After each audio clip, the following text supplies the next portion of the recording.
Hello, hello. Daniela here, and welcome to another episode of the Spa Marketing Made Easy podcast. I am joined by my dear friend, Tara Zirker, definitely one of my business besties. We met about 9 years ago when I was at the very beginning of this whole entrepreneurial journey. And we believe in her expertise and have seen incredible results from our spa CEOs in Growth Factor who have utilized her as an ad expert over in one of her program's Successful Ads. Now, I wanted to invite her on today to chat about what we can expect with social media in the coming year. Any changes to the algorithm, any changes to the way that we're using these different platforms. So I'm going to read her bio real quick, and then we'll jump right into that interview. Tara Zirker is an advertising expert and founder of Ads Accelerator, a high-touch support program for business owners who receive step-by-step training to master their own lead generation. Passionate about demystifying Facebook ads, Tara helps thousands of online experts who are overwhelmed or skeptical to confidently learn paid advertising and infinitely scale their businesses. All right, let's go ahead and play that interview. All right, Tara, welcome back for, I don't know how many episodes you've been on, but it's been a lot.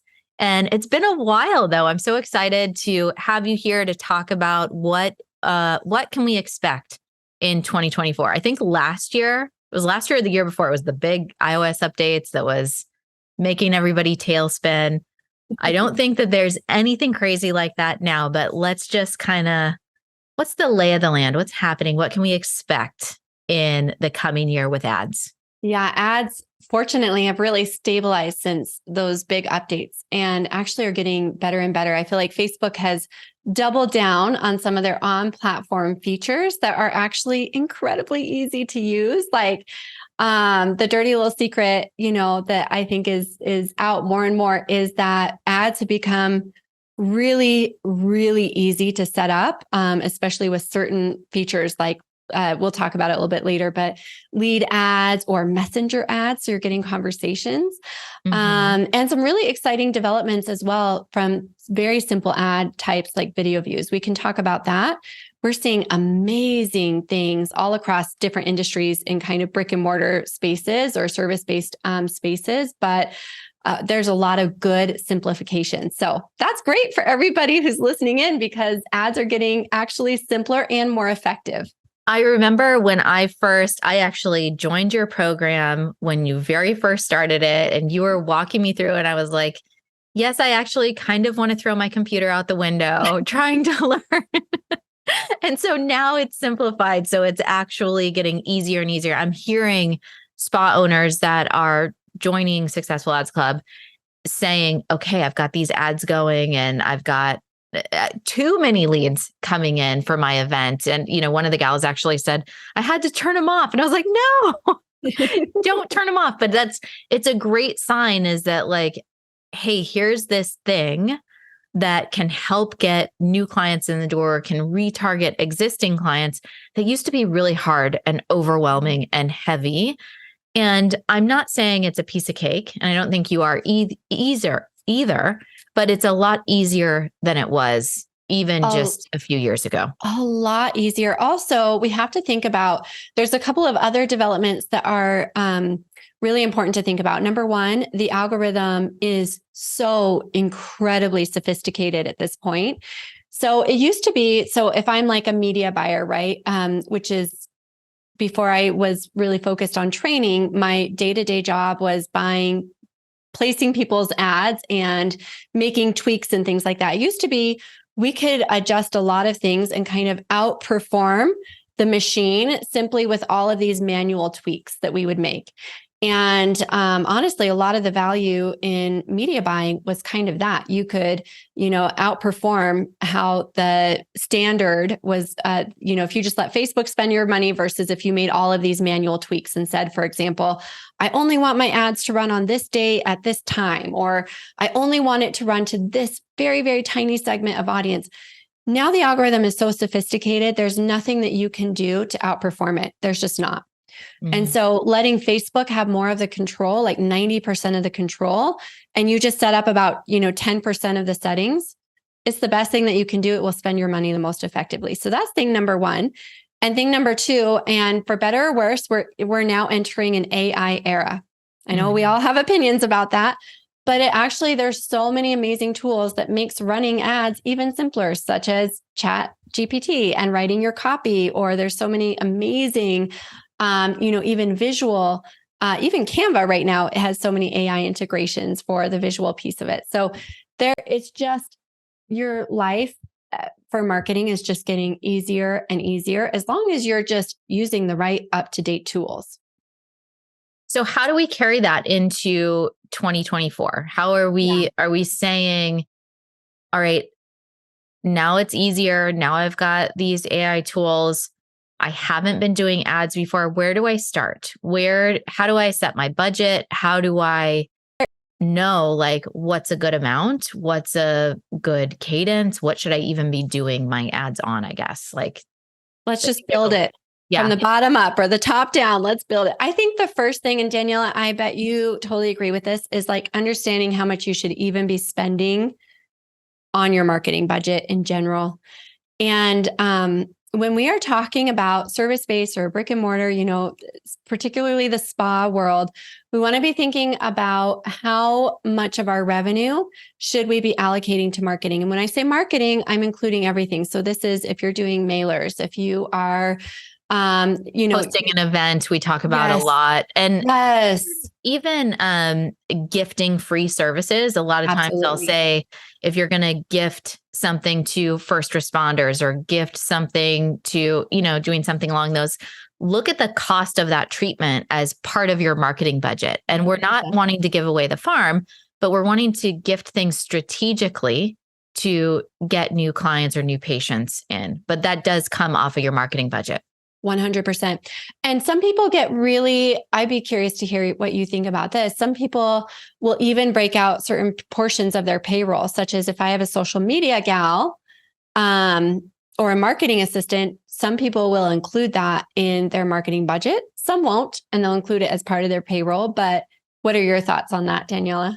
We keep it as payroll. So the kind of process that we follow is really aligned with profit first. And so for spa, the baselines are 40% payroll, 30% operations, 15 tax, 15 profit.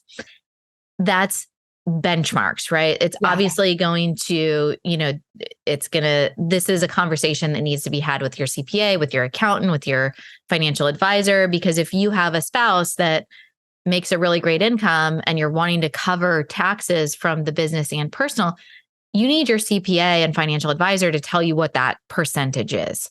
If you're in a really highly profitable business, maybe you're doing permanent makeup or maybe you're doing lashes, that your overhead is not going to be enough. You have some wiggle room, but I use that as kind of a benchmark to measure where you're at.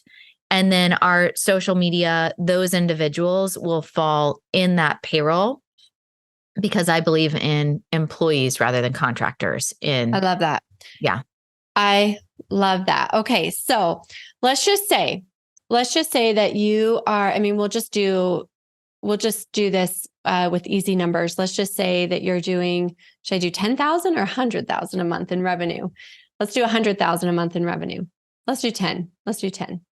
All right. So doesn't matter. Let's do both. Let's do both. Zero. Okay. I think the first goal most spa owners have is getting to 10,000. And I think that they can get to 10,000 as a solo. And so the point is then, and there's this sticky point that happens. It's they can get to 10 and they can almost get up to 25 to 30 and then they just get stuck. Yes. And it's either they're getting stuck from, we are so full, we're booking out for 5 or 6 months. What they need is a spa manager to help handle some other stuff. But that range, I feel like there's other obstacles that are getting blocked. And it's if you could hire another provider and then do your ads, you can then get that new provider busy with the ads, help you get over the hump with the support of a spa manager. So it's all connected. Yeah, so smart. Okay, so let's talk about then how much should you spend, right? And I want everybody to right now assign yourself to one of these three categories. So you're either in maintenance mode, you are in growth mode, or you are in hyper growth mode. And let me kind of illustrate what each of those are. So maintenance mode, you're totally happy. Is anyone ever in maintenance mode, Daniela, in the program? I guess not, or they probably wouldn't be doing Sometimes they are, because we talk about having each year, are you having a growth year or are you having a sustain year? And so if we want to work behind the scenes and maybe we want to develop e-com for the coming year, maybe we want to really make sure that we have development in our team, we are 100% going to be in maintenance mode. Yeah. I think if we're using the example of somebody who is at that kind of 10 to 30,000 per month in revenue mark, those are the people that are hungry. Those are the people that are they're going to be in growth or hyper growth because they're wanting to get into the $1 million spa, which is 83,000 a month, right? So we've got to get, it's like get to the 30, get to the 50, and then get to the 80. Those are kind of the big sticking points that I've seen. That's so good. Okay. So if you're in that sustain mode or maintenance mode, you want to be spending about 5% of your gross revenue on marketing. Now we're going to talk about some limits that you might hit in each of these in just a minute. If you are in growth mode, okay, then you want to be spending about 10% of that overall gross revenue. This is top line revenue, guys. Yes, so if you're doing it is top line. So if you are doing 10,000 a month, then what is that? $1,000, right? That we're spending on ads, on marketing. On marketing. All marketing. And then if you are in that hyper growth mode, and your CPA would kill me if I didn't caveat this and say, you don't want to be there for too long, right? But if you're taking advantage of a season, 3 to 4 months, where it's just, we are going to just smash it. And we've got all these things. Maybe it's an anniversary. Maybe it's Q4. Q4 is always so good. Then 15 to 20% of that budget, but you cannot stay there for too long, because you have to recognize you may be sacrificing some profitability. You may be sacrificing certain things, but your goal is you're bringing a ton of new clients in the door. And then what I know Daniela is always saying is you're looking at the lifetime value, and you're calculating for a big burst of like continued longevity of business, right? Not just whoever comes in that month.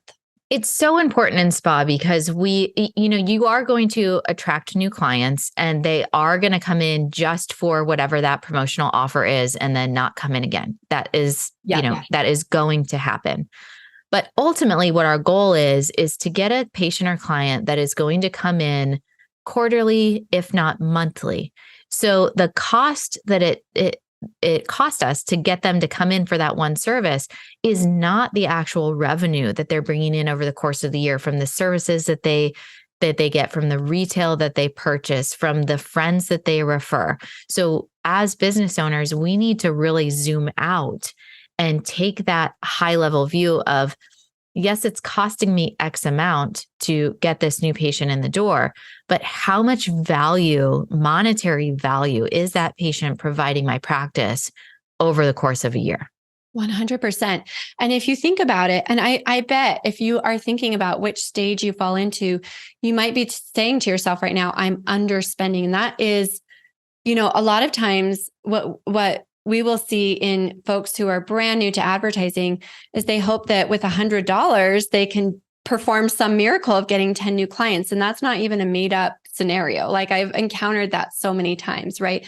By the way, you guys, this is not just the spa industry. This is going to be the mindset in so many industries until you realize, okay, it might cost me $100 or $200 to get a client through the door, but I know that my lifetime value is $1,500 and or 2,000. If your med spa could, it just like, I think we see between 2,000 to 3,000 in 100%. Yeah. And then you start to do the calculation. Well, if I can get, 6 new clients through the door, or if I can get, let's say 10 new clients through the door, and I'm calculating out their lifetime value, suddenly the cost I'm willing to pay to get them through the door goes up considerably once you actually do proper, appropriate math on acquisition, right? Mm-hmm. I was talking with one of our members just recently, and she was saying, I want to get more value out of my marketing. And I was asking, like, what does that mean to you? How many numbers? And she wasn't quite sure. And she said, I just feel like we should be getting more. And I said, well, how much is your total, everything that you're spending marketing budget? And she says, 9,000 a month. And I said, okay, cool. How many new clients do you get every month? It's really easy to kind of figure this out. And she said, 9 new clients a month, about 10 new clients a month. Well, you can see that's a high cost of acquisition, but what calculator. she's selling, yes, what she's selling on the back end is, her lifetime value is $5,000 to $6,000. So she's comfortable with that. So you've just got to get really comfortable with your percentages and your numbers and make sure people will overspend on marketing all the time, but they also just as equally bad underspend. And underspend means that you are doing that grasping for clients thing where you're just like, I'm not even getting leads. That's the feeling of underspending, is like hoping and praying for a referral that may or may not happen. I think we see in spa so much specific to spa, and maybe this is in other industries, but because estheticians, they're solving a problem. They're learning a technique. They're learning how to dermaplane. They're learning how to handle a laser. They're learning how to, do whatever service. So they're really focused on mastering their skill. And I think so often they go into business of, we are going to be the best dermaplaner. We are going to be the best, insert whatever thing. And they're masters at that, but they're not putting that same energy or effort into how are we actually going to market our business and communicate that this is what we are. And I even see it in myself, and, because I obviously started doing treatments. And the way that I've built our company over the past almost 10 years now, I focused internally for years. Are we operating, at the level that I desire? I did all of our systems. I did all this stuff, and we probably could have grown a lot faster, a lot earlier. But I almost feel like it's in our DNA as providers, like how we learned through school. And I think it's a mistake. I think we need to really focus on, yes, we're great at what we do, but how can we get more people in? Because the more skin types that you're able to work on, the more it's like, the better the training you're going to get, the more referrals you're going to get, like it just compounds on each other. That is such a good point. And if you don't mind me anchoring that in, I remember early conversations, and even conversations a few years ago with me, you, and some of our business friends, and us just asking questions like, Daniela, tell us some of your results. How many testimonials do you have? You're like, we've got hundreds. And you just would sit there and rattle off like case study after case study that had come in within the last few weeks. And we would be like, you've got to be like, you've got to focus more on the marketing. You've got to get these stories out, because this is what's going to change, like the industry. And this is what's going to change these spa owners' lives. And there was almost like this, but I just want to make the program perfect. The program is perfect. But we were focusing, like one of our core values is client results. Absolutely. And so everything that we do, it's on that client results. We were focusing all of our energy and attention is, can we make sure that our people are getting results? What we weren't was putting the case studies up and putting the testimonials up and talking. It was like all of our work was going on. All the celebration was going on behind closed doors. Yes. In the group, so that was a great lesson for us. And we're working on it little by little, we're working on really focusing on our marketing, really sharing what we're capable of. But it is a process. So I think that for those of you listening that can, resonate with what I'm saying or what's going on in my, like, okay, I know I need to focus more on marketing. I'm focusing on getting my clients and my patients phenomenal results and phenomenal before and afters and all of this stuff. But a part of being a CEO and a spa CEO is making sure that you are responsible for the entire ecosystem. Yes. That means getting people in the door. That means making sure that your providers are busy. If you want to get into that $1 million spa, you've got to really start thinking in that manner. I think that is one of the biggest things that holds a business owner back because, and especially in spa where truly you are the artist. I mean, you are the person who is so in tune to your craft and I will say that what I have seen among, not only our members, but just business owners in general is it is somewhat of a painful separation to realize that you can choose one or the other. It's really hard to choose both and do them incredibly well. And oh yeah, if you're growing, you right? got to get out of the room. You've got to get out of the room if you want to grow. Now, some people, they just want to get that book of business to a place, right? And then be there. Which is totally fine. Totally fine. I'm speaking to those that want the $1 million spa. So if you are in the growth mode, then you've got to start that separation. It's very painful. I think I've experienced, Daniela, I think you've experienced it, of focusing on the awareness, the visibility, and the marketing. And the truth of the matter is you cannot, the mindset shift there for me was a good portion of my time has to switch into marketing versus doing my skill. That was painful to go through. But then to your point, if you insist on staying in the weeds, you will never be able to get your company over the hump. And I think it aligns with your skill or getting out of the room to focus on marketing, but to also develop your team.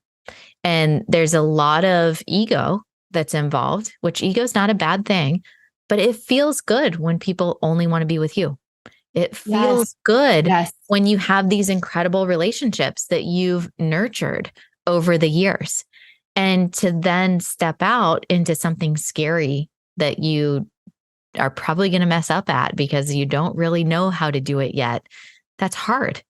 But that is what it takes, is saying, all right, I'm going to test this marketing out. I'm going to test hiring somebody new.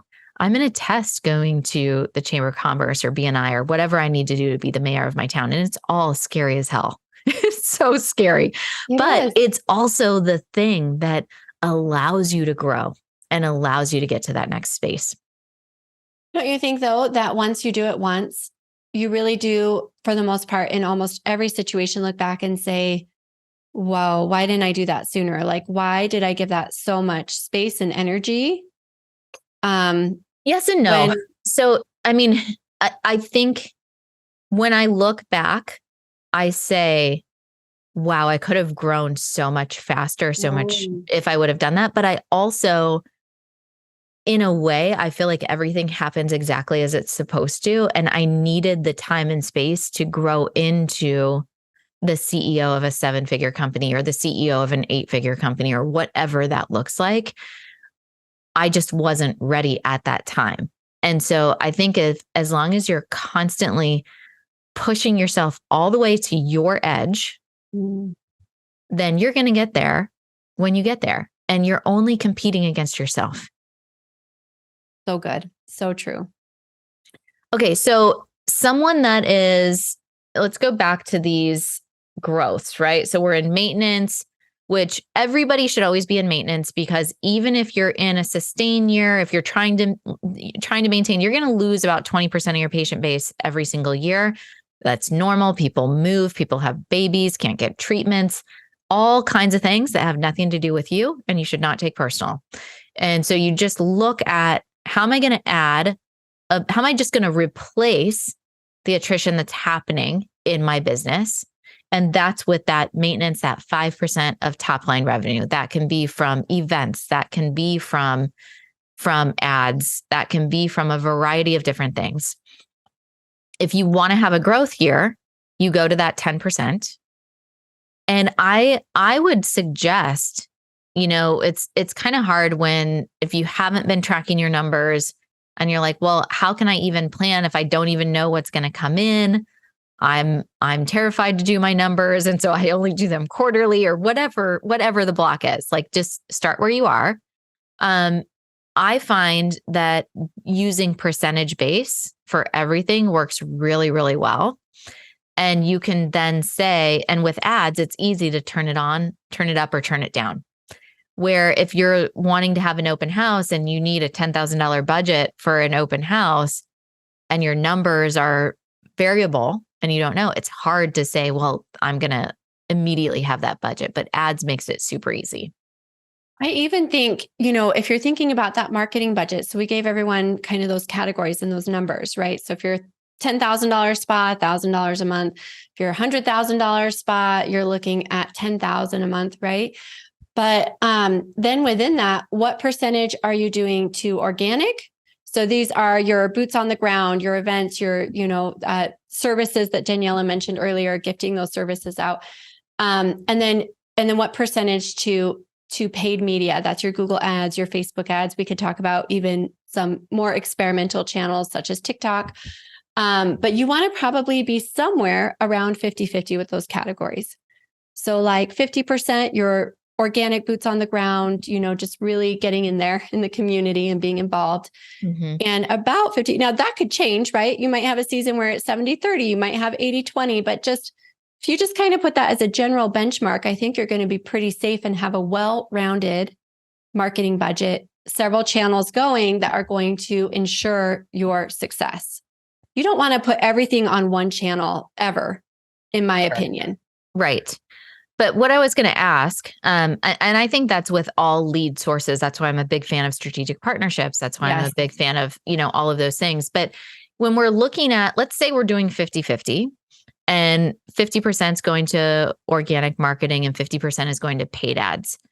If I'm kind of flip-flopping between Google ads and maybe Facebook or Insta, because we're having our growth factor students track where are your new clients coming from. So are they from referrals? Are they from social media? Or are they from Google search? And they're tracking that. And what we see often is 1 month it'll be Instagram, 1 month it'll be Google ads. And it kind of, goes back and forth depending on probably a variety of different things. Am I then splitting my paid ad budget half and half between those? Or how am I adjusting that to make it make sense? Absolutely. So if you are doing multi-channel, you're going to look at where your best cost per lead, cost per booking, whatever your offer is, right? You're going to look at that entry point and see where your costs are most effective. And you are going to see seasonality. So there are definite, if I think about, for example, Q4 on Meta, which is Facebook and Instagram, a really fun tip. Many have probably heard me say this before, but the allocation between when you're running Facebook ads, I said that in air quotes, you are also running Instagram ads. You are also running messenger ads, all these different ad placements. But the majority of your money, about 60 to 80% right now, is being placed on Instagram without you manually doing anything, without you telling Facebook, hey, I really want to prioritize Instagram. They already are, because especially in spa, that is where generally your clients are going to come from. But people will say, I don't even want $1 on Facebook. I will tell you that's a huge mistake, because your clients are also on Facebook. Interestingly, I just saw a brand new report released by a great industry organization, and of Gen. So what are we, Daniela? We're millennials. Are we millennials? I think just barely. I was born in 81. So I was yeah, you're right on the cusp. Yeah. You're on the cusp along with my husband too. So millennials / this Gen X, right? So these two groups in particular both say that Facebook is their most important platform. Interesting, because you would automatically assume it has to be, there's no other choice other than Instagram. But where they're actually, and that is true, they're spending plenty of time scrolling on Instagram, but their actual most important platform, the platform they would be very sad if it went away, is actually Facebook. Now, if that doesn't shock you like it shocked me, I would be very surprised, because I'm sure most of us are spending our time on Instagram. But where you might go for information and connection, probably might be Facebook. Like if you're thinking I about feel like Facebook that you're involved groups, yeah, in. groups are Yep. where it's at. And Yep. it's, there's so many mom groups, Yes. there's marketplace that a lot of people are using, there's a Yes. lot of different pieces of Facebook that I never find myself just kind of scrolling through the feed, or if I am looking through the Yes. feed, it is in a group, right? That I am a part of, where Instagram doesn't really have that Yes. level of engagement and also I think Facebook Live is a lot easier to use than Instagram Live. Oh, Personally. absolutely. And groups is the reason why Facebook is our most important platform, even if that's not where we're spending all of our time. Probably like you, Daniela, when I go to Facebook, I remember after my pregnancies, not being able to do very much in, treatment wise, and being heavily involved in the melasma groups because my melasma had started to flare up. And that is where I spent There's groups for so much for everything. My kids were having dietary issues. And so trying to find other moms that were struggling with those similar issues. And it was like, you were almost like, it was immediate being a part of a community, and it was just, hey, I need help with this. And I find even with, being a military spouse and moving so often, and the same thing too, because with your, husband's work, you move quite a bit, or not as much as military, but a lot. Not as much, but yeah. And when you get to a new place, they have those community groups. It's like, where do I get my hair done? Where do I get my nails done? Where's the best grocery store? Where's the, like these basic questions that we take for granted. They're so helpful to find these things in groups. So I think that, your big mistake, if you are thinking you want 100% of your ad dollars on Instagram, that is that. And if you're targeting these demographics that we're talking about, right, you're 30 to let's say 50, that's a mistake. You want to let the algorithm kind of do its thing. So, all of that saying that when you're thinking about your budget, I would look at seasonality. And then I would also, if you're spending money on Facebook, truly don't be afraid of spending money on Facebook, and I say Facebook ads, meaning Meta, the whole suite of apps, but you want to make sure you're spending money on Instagram, on Facebook, on Messenger. Messenger is becoming a really hot placement. And WhatsApp for some of you. WhatsApp is an important placement as well. Let's talk about TikTok a little bit. What's going on with TikTok, and should we, if we're kind of just dipping our toe in ads, is that something we should care about? Or is it something that if we're more established, tell me the rundown with these kind of. Yeah. Okay. So for TikTok, you want that to be a secondary platform. Really, you want to be spending the majority of your budget, Facebook and Meta, right? And Google. So that is where you want most of your majority placement. If you're there, you're established, you're like, I'm ready to get into some other platforms and see what I can do. TikTok is a great one. Very hit or miss for most industries, but why it is so cool for local brick and mortar, and not fully developed in the algorithm yet, but I expect in the next year, I think Daniela, you and I might be having some really interesting conversations about TikTok. Not yet, but soon. And the reason why is because TikTok's algorithm is based on it's a local algorithm. So and by the way, if you are posting organically on TikTok, you want to make sure that you're posting in your zip code where your spot is at, because what it's going to do is it's going to go out to all of your followers. Yes, we all know that. Then it's going to go these like concentric circles around your zip code. So it's going to start in your zip code and it's going to find more people that look like the people who already liked or interacted with your post. And then it's going to go out one layer deeper. It's going to go maybe the next zip code over. Basically, it's going to go neighborhood by neighborhood and find people. The algorithm is going to go out and just hunt for everybody that looks like the people who are liking your post. Now, when I say looks like, what I mean is, they're the same age range. They might have similar interests, right? Things like that. So they're going to go find those same behaviors, some of those same similar demographics, and they're going to do it zip code by zip code, neighborhood by neighborhood. So when we're talking about, anything local, I'm much more bullish on TikTok than if I was talking about, some other industries, for example, because it is a local based algorithm. and they're really searching for everybody local to you. So think of that as a massive advantage. That's why when you're posting your TikTok videos, you want to make sure you're, like I said, you're posting those locally.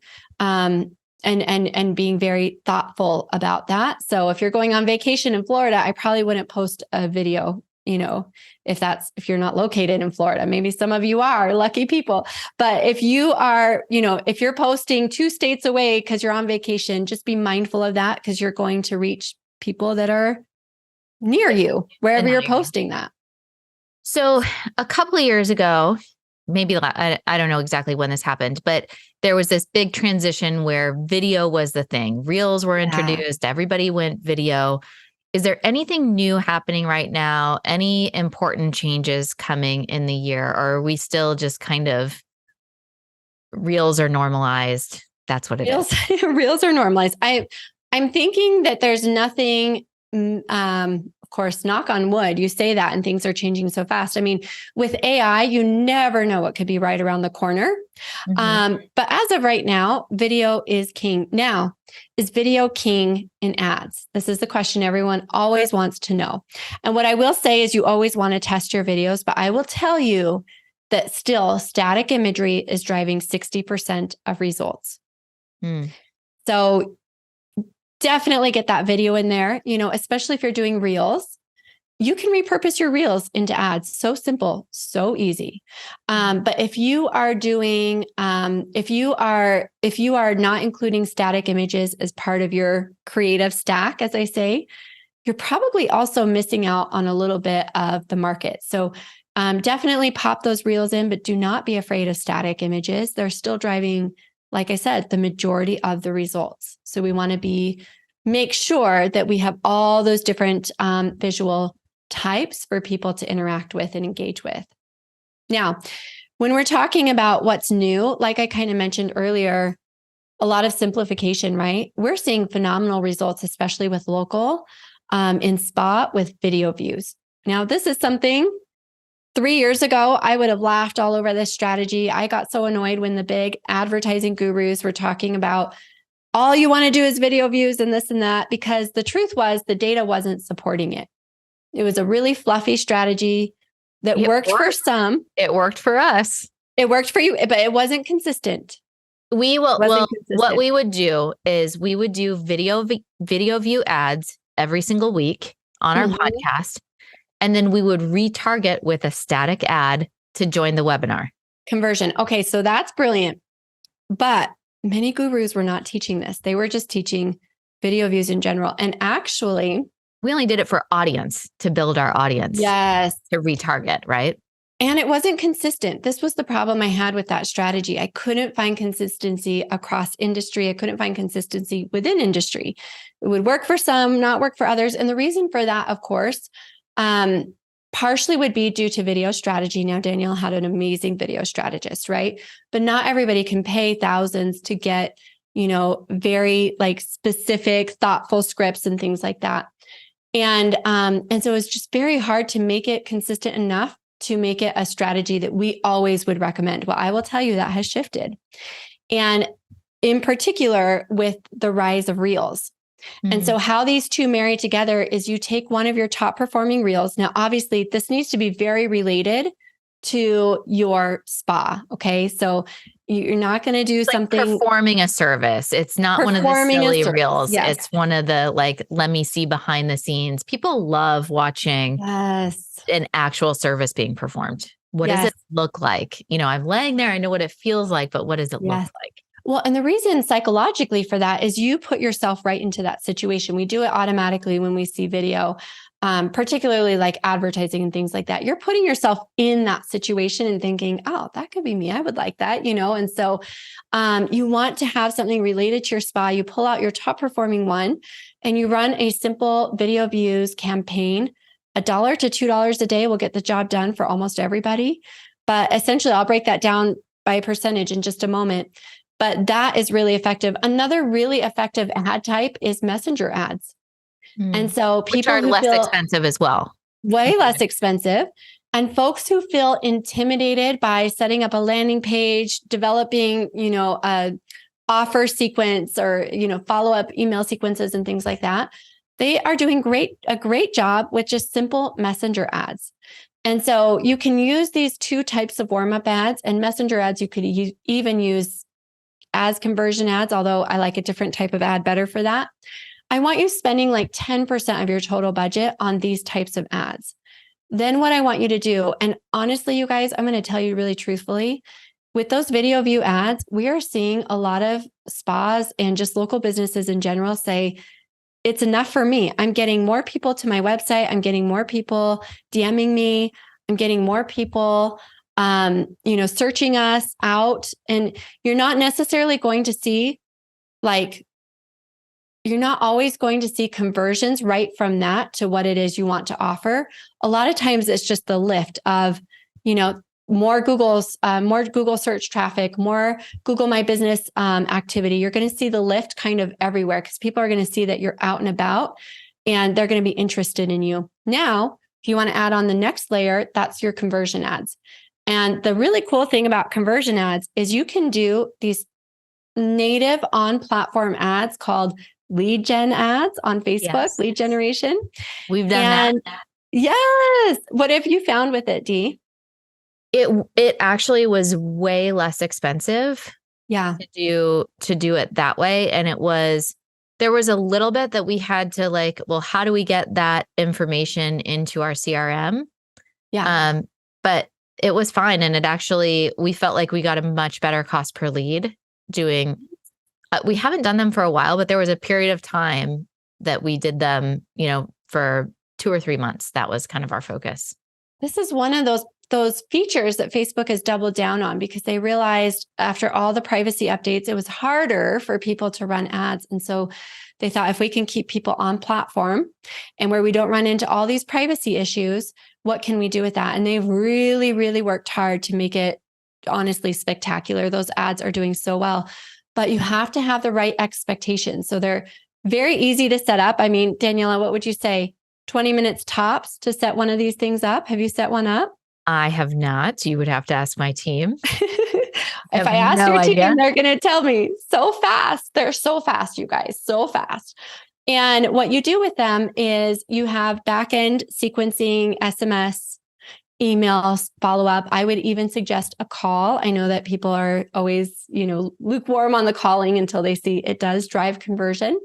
And you've got to significantly. And I'll just add in there when we are doing ads for events. So we've had in the past year just incredible success from our Growth Factor students on events, whether it's a mini event. We actually just did a podcast episode with a gal who did 225,000 in events. Oh my gosh. In her first 6 months in Growth Factor. So she hosted 2 events. One was about 50,000 and one was 177. And calling was the thing. It was like, we need to pick up the phones. So when you can do that with ads and really I think it brings it back to we are humans and there's a connection. And especially in post-COVID where everything was so technology and automated. And now we're even seeing with AI and all of this stuff, to be on a phone with a human it's a zag when everyone's zigging. Ooh, that's good. That's good. That is so true. So expectations on an ad like that, you guys, 10%. Okay. So then people will say, what about those? I got 100 leads and I only got 10 people who actually followed through with the offer. There's 90. That's marketing. There's always going to be 90 or even more, okay, that just don't take you up on the offer at that particular time. And so I want you to have really healthy expectations around this. You're not going to convert everybody that comes in. You're not going to convert the majority of the leads. You're going to convert a very small percent of those. And that is going to build a very robust, healthy business. And that's not spot. This is just the laws of business and marketing in general. I mean, that's really, truly how it goes. So 80% of your money there. And then we're going to spend the remaining on retargeting. All right. So 10% warm up, 80% there, 10% retargeting.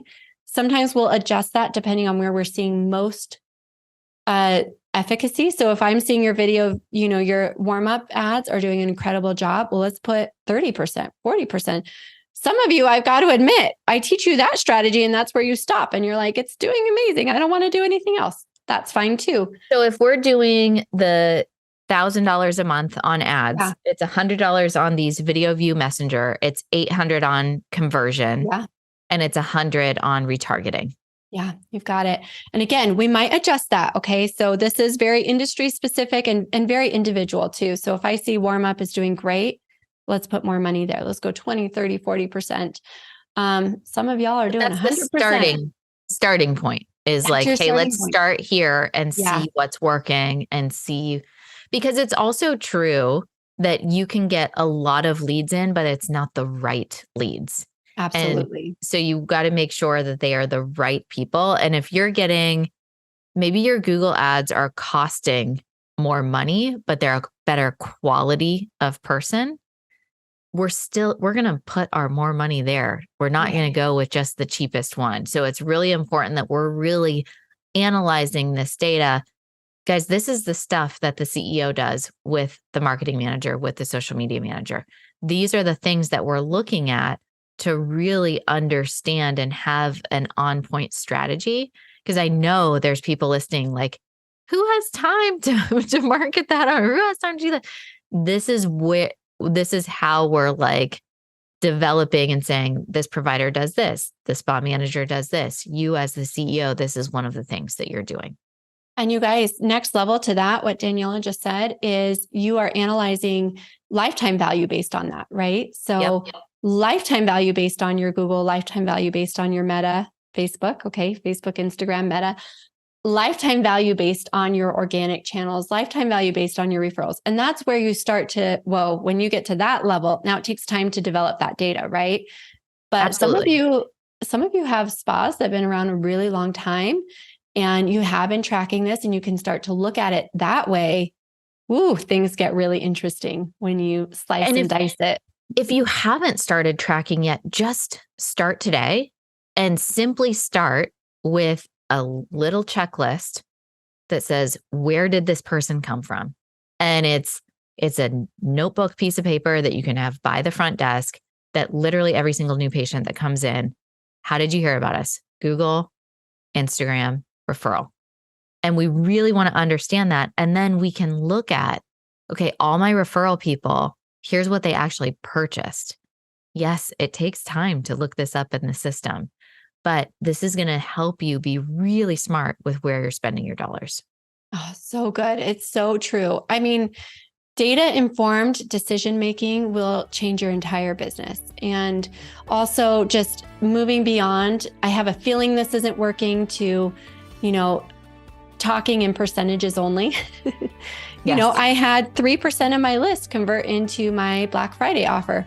Wow, that's actually pretty decent. What would it look like to get to 4% or 5%? I mean, when you start thinking in percentages, it will take your business and your ability to process and analyze decisions. It will take you 10 levels up very quickly. All right.